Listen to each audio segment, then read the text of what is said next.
मोड़ना, और जब वह तुझे डांटे तब बुरा न मानना, क्योंकि यहोवा जिससे प्रेम रखता है उसको डांटता है, जैसे कि बाप उस बेटे को जिससे वह अधिक चाहता है।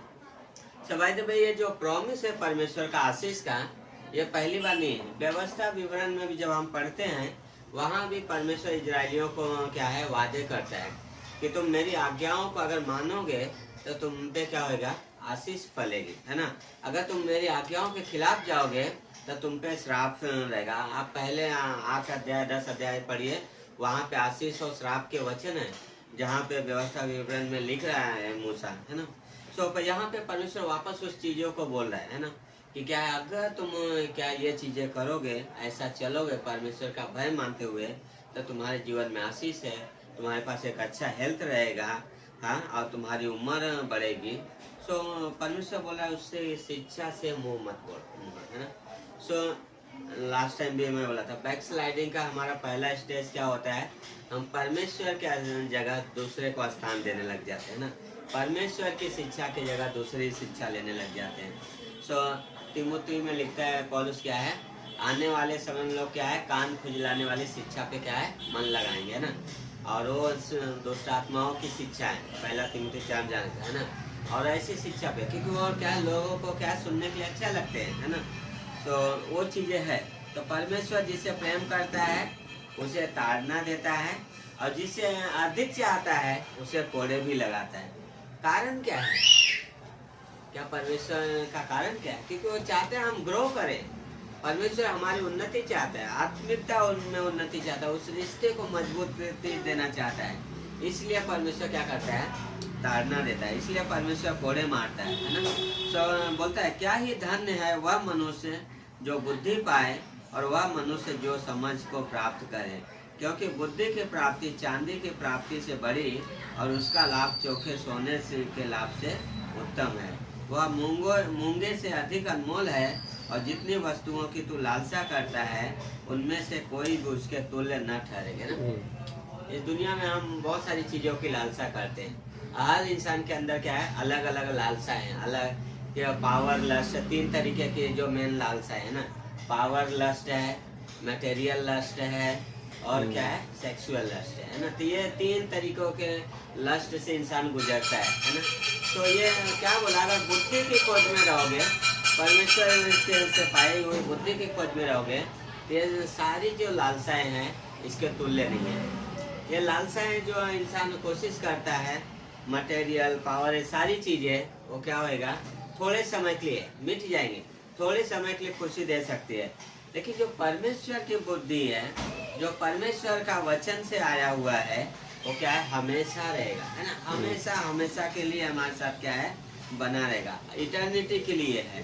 तो परमेश्वर का वचन बोला है कि इस उसके तुल्य, बुद्धि के तुल्य, जो मूंगे से सोने से चांदी से भी बहुमूल्य है, कोई भी वस्तु नहीं है ना।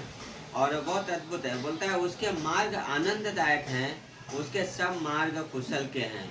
जो बुद्धि को ग्रहण कर लेते हैं उनके लिए वह जीवन का वृक्ष बनती है, और जो उसको पकड़े रहते हैं वह धन्य है ना। आगे बोलता है, परमेश्वर ने बुद्धि के द्वारा क्या है, उसकी नींव डाली है ना। सो बहुत अद्भुत है।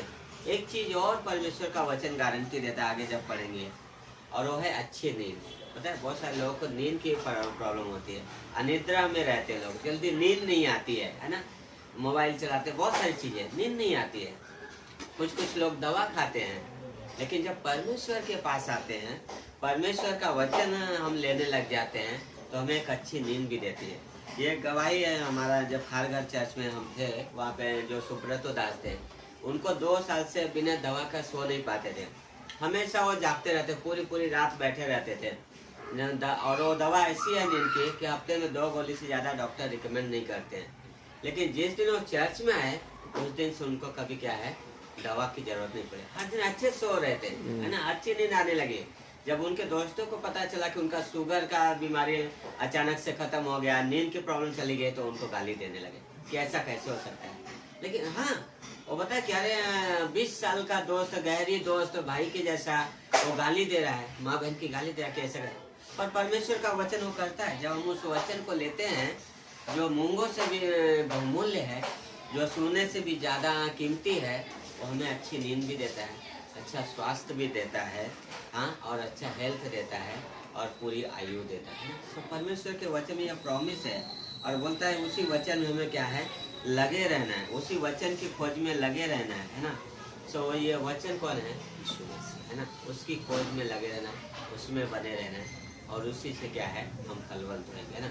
यूहन्ना का 15 अध्याय में वही बोलते, तुम मुझसे अलग होकर कोई कुछ नहीं कर सकते हो। हाँ, डाली अगर दाखलता से टूट जाएगी, कुछ नहीं कर सकते, उसमें फल नहीं आएगा, थोड़े समय में सूख जाएगा।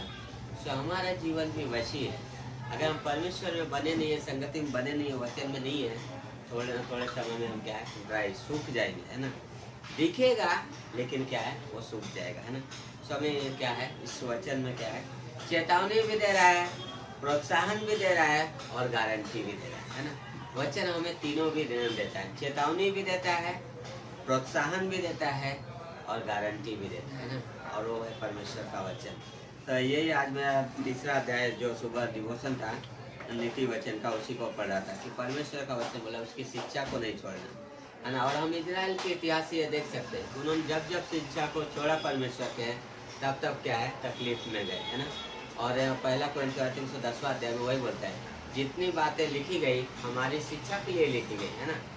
जो बातें हुई और हमारी शिक्षा के लिए, हम उनसे सीख सकते हैं। फिर परमेश्वर के वचन का जब भी छोड़े तब भी क्या है, तकलीफ में गए, है ना। और हमारे लिए क्या है, एक अच्छा उदाहरण है कि हम इस वचन पे बने रहें, इस वचन में चलते रहें और एक अच्छा हेल्थ, अच्छा जीवन और आशीषमय जीवन को जिए, है ना। हमें